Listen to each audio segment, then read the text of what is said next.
नमस्कार दोस्तों, एक और वीडियो में आपका स्वागत है।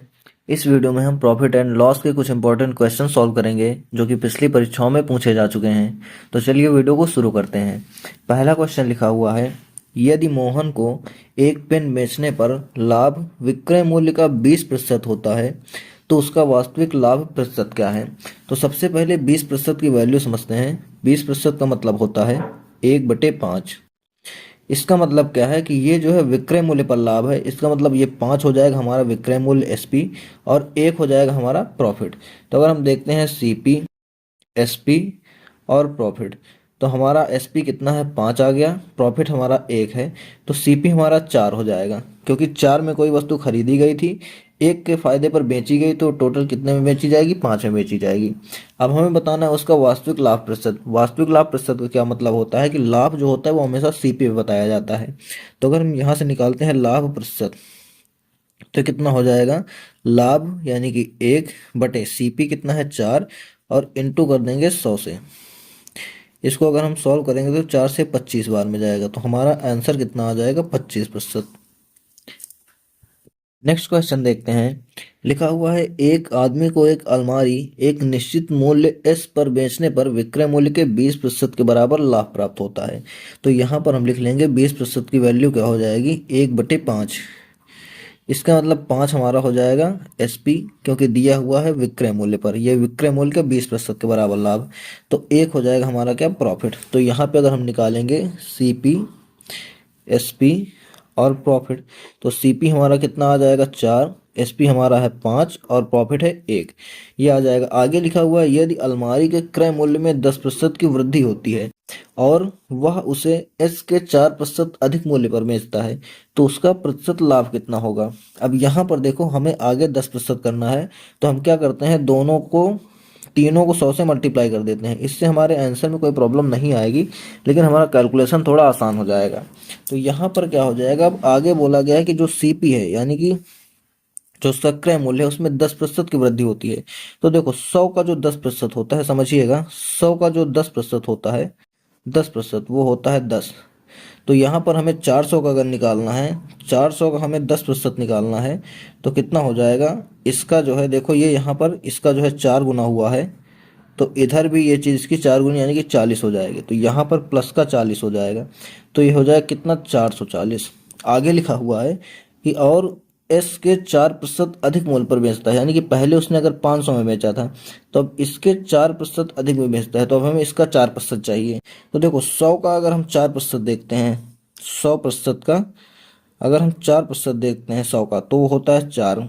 तो अगर हम 500 का देखेंगे 4%, तो ये इधर इसका 5 गुना हुआ है, तो ये भी इधर इसका 5 गुना हो जाएगा, यानी कितना आ जाएगा हमारे पास, 20। तो यहाँ पर हम प्लस 20 कर देंगे, तो कितना आ जाएगा, 520।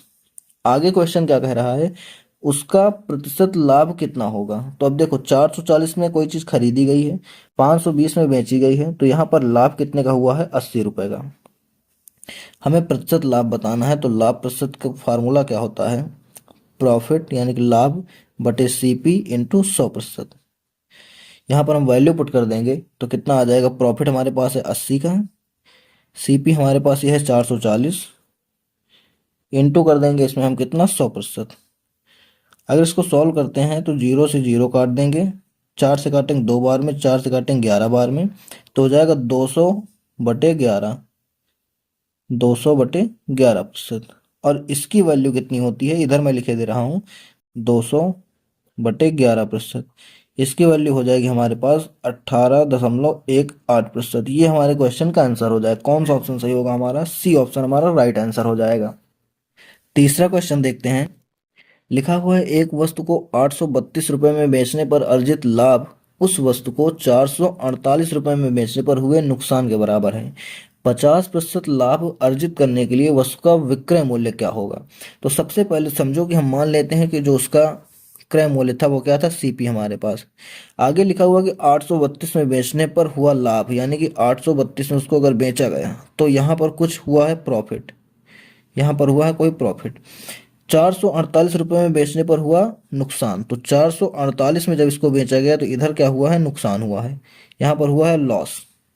दोनों चीज बराबर, यानी कि प्रॉफिट और लॉस दोनों बराबर, यानी कि इधर का और इधर का रेशियो जो है वो बराबर है। तो जो बीच वाली वैल्यू होगी वो दोनों का जोड़ करके आधा कर देंगे तो बीच वाली वैल्यू निकल आएगी। यानी कि अगर हम इन दोनों को ऐड करते हैं तो 448 और 832 हमारे पास कितना हो जाएगा, 2 और 8 10 हो जाएगा, 4 3 7 1 8 हो जाएगा, और 8 4 12, तो 1280। इसको 2 से डिवाइड करें क्योंकि हमें मिडिल की वैल्यू निकालनी है, तो ये हो जाएगा कितना, 640। जो हमारा सीपी है वो आ गया 640। अब क्वेश्चन में आगे क्या पूछ रहा है कि अगर हमें 50% फायदा चाहिए, लाभ चाहिए, तो कितने में बेचा जाए, यानी कि हमें एसपी बताना है। तो देखो एसपी कैसे निकालेंगे, पहले उसकी कीमत क्या थी, 640 में उसको खरीदा गया था।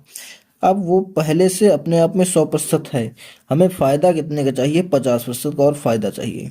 तो हम इसका निकाल लेंगे क्या, 150%, यानी कि 640 का ये कितना हो जाएगा, 100 और 50 हो जाएगा 150%। तो 150/100 इसको हम सॉल्व कर लेंगे। तो 2 जीरो से ये 2 जीरो चले जाएंगे, 15 से मल्टीप्लाई करेंगे तो 15 चौको 60, हासिल 6, 15 छक्का 90, 6 96, 960 रुपये ये हमारा आंसर आ जाएगा। कौन सा ऑप्शन, ऑप्शन बी हमारा राइट आंसर हो जाएगा। नेक्स्ट क्वेश्चन देखते हैं। लिखा हुआ है किसी मेज को 1750 में बेचने पर जो लाभ होता है उसकी तुलना में 1800 में बेचने पर, 1800 में बेचने पर, ये 2 बार लिख दिया है मैंने, 4% का अधिक लाभ होता है, तो उसका क्रय मूल्य ज्ञात कीजिए।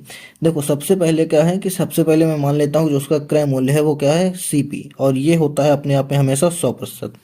अब आगे हमारे पास दिया हुआ है कि अगर SP1 उसका है 1750, यानी अगर उसको 1750 में बेचा गया, और फिर आगे लिखा हुआ है कि जो उसका SP2 है वो कितना है, 1800।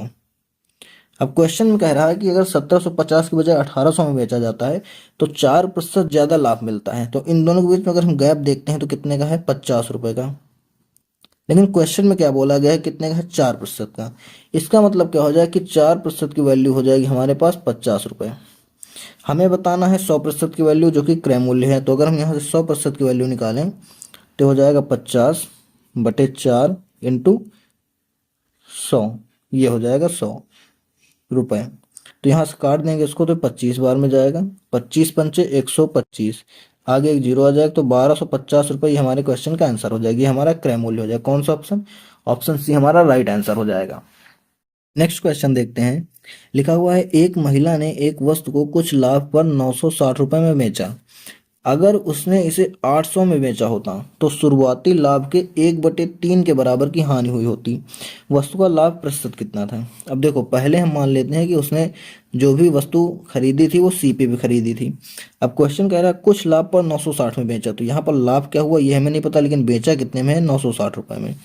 और अगर उसने 800 में इसको बेचा होता, 800 रुपये में बेचा होता, तो शुरुआती लाभ यानी कि यहाँ पे जितना लाभ हुआ उसका 1/3 इधर, यानी कि यहाँ पर अगर पी लाभ हुआ तो यहाँ पर इसका 1/3 का हानि होता, यानी कि यहाँ पर कितना हो जाता, 1/3 पी हो जाता। तो यहाँ पर हम क्या करते हैं, दोनों को 3 से मल्टीप्लाई अगर कर देंगे तो यहाँ पर क्या हो जाएगा, 3 कैंसिल हो जाएगा और यहाँ पर 3 पी आ जाएगा। इसका मतलब क्या हुआ कि इधर एक हिस्सा है और उसका 3 गुना इधर है। तो अगर हम यहाँ से यहाँ की बीच की गैपिंग देखते हैं तो कितना का है, 160 का। और ये 160 कितने हिस्सों में बटेगा, इधर एक हिस्सा इधर 3 हिस्सा, यानी कि 4 हिस्सों में, 4 यूनिट में। तो 4 यूनिट अगर 160 है तो 1 यूनिट यहाँ से कितना आ जाएगा, 40। इसका मतलब इधर कितने का नुकसान हुआ है, 40 का, और इधर कितने का फायदा हुआ है, 120 का।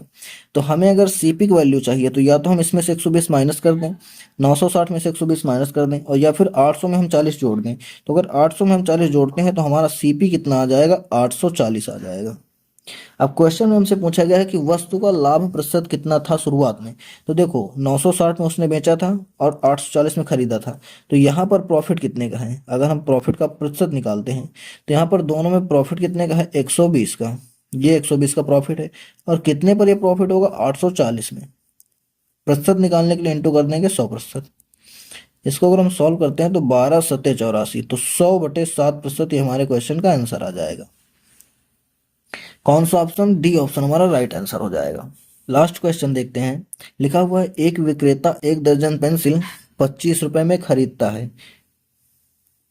और 5 पेंसिल के लिए 12 रुपए की दर से बेचता है। लाभ या हानि का प्रतिशत ज्ञात कीजिए। देखो इसमें 2 चीजें दी गई हैं, पहला तो सीपी भी दिया हुआ है यानी कि खरीदने का, दूसरा बेचने का दिया हुआ है, और इसमें प्राइस के साथ साथ आर्टिकल भी दिया हुआ है कि कितनी वस्तुएं खरीदी गई। तो पहले अगर हम खरीदने के केस में देखते हैं तो देखो 25 रुपए में 1 दर्जन खरीदता है, तो 25 रुपए में 1 दर्जन का मतलब 12 पेंसिल। ठीक है। बेचने के केस में क्या है कि 5 पेंसिल 12 रुपए में, तो 12 रुपए में 5 पेंसिल। अब इस क्वेश्चन को या इस टाइप के किसी भी क्वेश्चन को हम तब तक सॉल्व नहीं कर सकते जब तक कि उसमें यूनिट या आर्टिकल की संख्या बराबर ना हो। तो इनको हम बराबर करेंगे। इनको बराबर करने के लिए क्या करेंगे, यहाँ पर मल्टीप्लाई कर दूंगा मैं 5 से, और यहाँ पर मल्टीप्लाई कर दूंगा 12 से।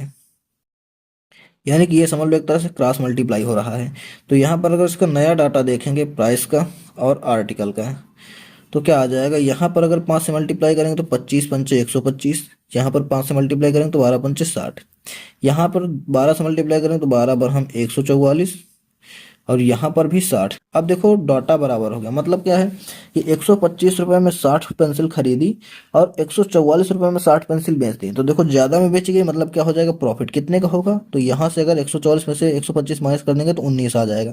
19 रुपये का प्रॉफिट हुआ। हमें वही बताना है प्रॉफिट या लॉस का परसेंटेज। तो प्रॉफिट हुआ तो हम यहाँ पर बताएंगे प्रॉफिट का परसेंटेज। तो अगर प्रॉफिट का परसेंटेज हम बताते हैं तो कितना हो जाएगा, प्रॉफिट हुआ है 19 का, कितने में हुआ है, 125 में, और प्रतिशत निकालने के लिए मल्टीप्लाई कर देंगे 100%। अब इसको अगर सॉल्व करें तो 25 पंचे 125, 25 चौके 100, तो कितना हो जाएगा, 19 चौक 76, 76 बटे 5, कितने प्रतिशत। अब इसको आगे और सॉल्व करेंगे तो यहाँ पर एक शॉर्ट ट्रिक लग जाती है। जब भी किसी संख्या को आपको 5 से डिवाइड करना हो तो आप उसको 5 से डिवाइड करने के बजाय 2 से मल्टीप्लाई कर दीजिए। अगर हम 76 को 2 से मल्टीप्लाई करते हैं तो हमारे पास आता है 152, और इसमें एक अंक के बाद आपको दशमलव लगा लेना है, ये हमारा आंसर आ जाएगा 152.2%, सॉरी 15.2%। तो ये हमारे क्वेश्चन का आंसर हो जाएगा। आज की वीडियो में इतना ही, मिलेंगे नेक्स्ट वीडियो में। अगर वीडियो अच्छी लगी हो तो लाइक करके चैनल को सब्सक्राइब जरूर कर लीजिएगा। धन्यवाद।